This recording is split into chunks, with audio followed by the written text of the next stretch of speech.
Donc maintenant, on est dans une situation où c'est ce que vous dites qui renforce l'extrémisme. Quand vous dites que l'immigration pose un problème, il faut aussi parler des avantages de l'immigration. Parce que moi, quand je travaille en France, je paye mes impôts ici. Donc les étrangers qui sont là, il y a une partie qui peut travailler et envoyer au pays aidé. La majorité paye ses impôts, s'installe dans vos pays, enrichit vos pays. Donc ce sont des citoyens productifs. Après, il faut voir, il y a une minorité qui vient, il y a des morts, certes. Mais je voulais souligner une chose. Le discours que vous avez, il est encore légitime tant que l'Afrique restera muette. Et moi, aujourd'hui, je voulais m'indigner pour le silence de l'Union africaine. Les gens là qui meurent sur les plages, et je mesure mes mots, si c'était des Blancs, la terre entière serait en train de trembler. Ce sont des Noirs et des Arabes. Alors eux, quand ils meurent, ça coûte moins cher. Ici, j'étais venue en 2008 et j'avais dit, l'Union européenne, avec ses flottes de guerre, avec son économie, je vous dis une chose, si on voulait attaquer nos pays ici en Occident, il y aurait des moyens de se défendre.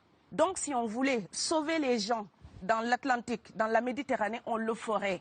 Parce que les moyens qu'on a mis pour Frontex, on aurait pu les utiliser pour sauver les gens. Mais on attend qu'ils meurent d'abord. C'est à croire que le laisser mourir est même un outil dissuasif. Et je vais vous dire une chose, ça ne dissuade personne.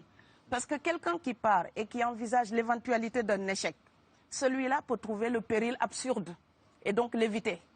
Mais celui qui part pour la survie, qui considère que la vie qu'il a à perdre ne vaut rien, eh bien celui-là, sa force est inouïe, parce qu'il n'a pas peur de la mort. C'est exactement pourquoi il faut fermer des frontières complètement. Il faut sauver l'Afrique et sauver l'Europe. Vous ne pourrez pas rester comme vous ne resterez pas comme des poissons rouges dans la forteresse européenne. La crise actuelle nous a démontré ça. Au jour d'aujourd'hui, l'Europe ne sera plus jamais épargnée tant qu'il y aura des conflits ailleurs dans le monde. L'Europe ne sera plus jamais opulente tant qu'il y aura des carences ailleurs dans le monde. On est dans une société de la mondialisation où un Indien gagne sa vie à Dakar, un Dakarois gagne sa vie à New York, un Gabonais gagne sa vie à Paris. Que ça vous plaise ou non, c'est irréversible. Alors trouvons une solution collective ou bien déménager d'Europe parce que j'ai l'intention de rester. Quand quelqu'un part, c'est comme quelqu'un qui est élu, choisi, peut-être le plus débrouillard. Et il y a tout un clan ou toute une famille qui pose son espoir sur cette personne-là. Monsieur, là, je vous vois bien habillé, bien nourri. Si vous étiez affamé chez vous, peut-être que votre famille serait ravie d'imaginer que vous pourriez aller gagner de quoi faire vivre les autres. Donc c'est aussi une solidarité qui est en œuvre. On laisse partir quelqu'un, on compte sur lui. Vous allez me laisser terminer. Et Schengen, entre guillemets Schengen, ça me permet d'être invité aux Pays-Bas, monsieur, donner des conférences dans vos universités. Quand ils trouvent que mon cerveau est convenable, là, ils l'utilisent.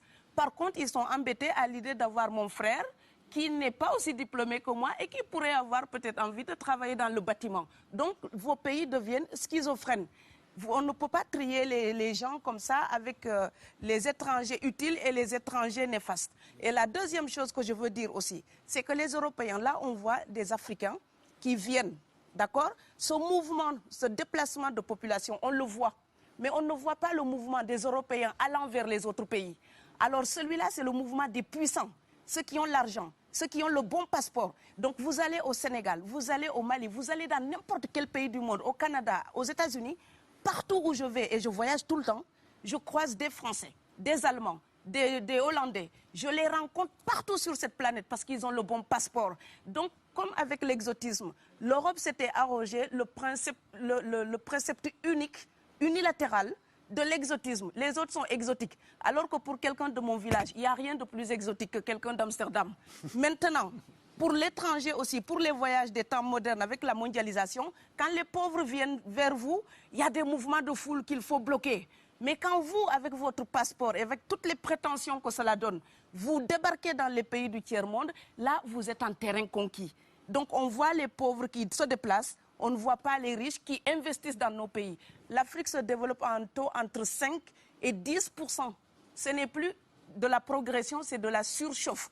Sauf que quand des pays du tiers-monde se développent et qu'ils n'ont pas les moyens pour gérer tout ça, il faut une ingénierie, il faut une formation, il faut des populations pour installer une démocratie. Là, cette surchauffe-là, vous avez besoin qu'on reste dominé pour servir de débouché à l'industrie européenne.